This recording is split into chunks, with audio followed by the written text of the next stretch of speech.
Hello बच्चों, given question है, हमें x दिया है, इसकी रिएक्शन करानी है CH3MgBr और HCO+ से y फॉर्म हो रहा है। y की रिएक्शन देन करानी है डाइल्यूट NaOH और हीट करना है उसको, और हमारा प्रोडक्ट फॉर्म हो रहा है 4-methyl pent 3-ene-2-one। ठीक है, तो हमें बताना है कि x क्या है। ठीक है, तो बच्चों इस तरीके की रिएक्शन कभी भी आती है तो हमें इसे बैकवर्ड से सॉल्व करने की कोशिश करनी चाहिए।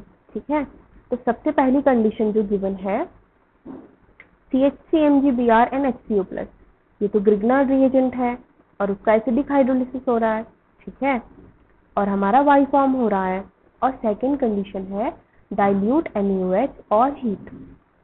जो सेकंड कंडीशन है, ये कंडीशन है एल्डोल कंडेंसेशन की। कंडेंसेशन का प्रोडक्ट है इसका मतलब जो हमें गिवन है। ठीक है, तो हम लोग प्रोसीड करते हैं। प्रोडक्ट गिवन है 4-methyl pent 3-ene-2-one। 4-methyl pent यानी कि 1 2 3 4 5, जिसपे 4 पे मिथाइल लगा है और 2 पे कीटोन है और 3 पे ईन है। ठीक है, तो ये हमारा गिवन प्रोडक्ट है और इससे हमें निकालना है कि रिएक्टेंट क्या होगा। तो बच्चों ये कंडेंसेशन प्रोडक्ट है सिंस क्योंकि कंडीशन दी है डाइल्यूट NaOH और हीट। तो कंडेंसेशन प्रोडक्ट को हम कैसे कर सकते हैं, हम इसका हाइड्रोलिसिस कर लेते हैं। ठीक है, हाइड्रोलिसिस करने पे ये वाला पार्ट जो है इसके पास, अगर इसका हाइड्रोलिसिस हुआ होगा तो इसके पास ऑक्सीजन और इसके पास H2 जाएगा। ठीक है, तो हमें मिला होगा CH3CH CH3 double bond O, और उसके साथ यहाँ पे H2 आ गया है यानी कि CH2 सिंगल बॉन्ड CO, और यहाँ पे आ जाएगा CH3। और ये हमने कैसे डिसाइड किया, हमने H2 किसको दिया और O किसको दिया। देखो बच्चों, कभी भी जब एल्डोल कंडेंसेशन हम पढ़ते हैं तो CH3CO उसके बगल से जो H, इसका जो है H रिमूव होता है। ठीक है, जब डिहाइड्रेशन प्रोसेस होती है इसका H रिमूव होता है और उसके साथ वाले का OH रिमूव होता है। ठीक है, तो इस वजह से हमने इस तरीके से डिवाइड किया, यानी कि ये हमारा एक प्रोडक्ट होगा। ठीक है,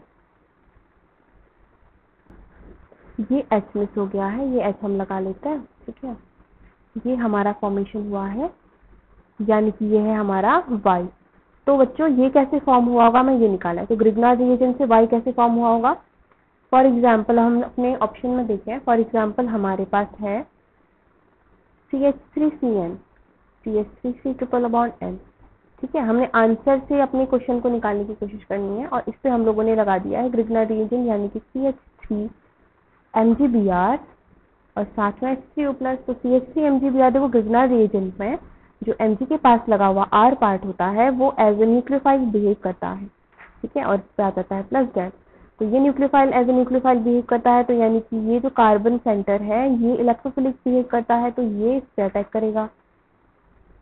ठीक है, और हमारा प्रोडक्ट आएगा CH3 डबल बॉन्ड NH।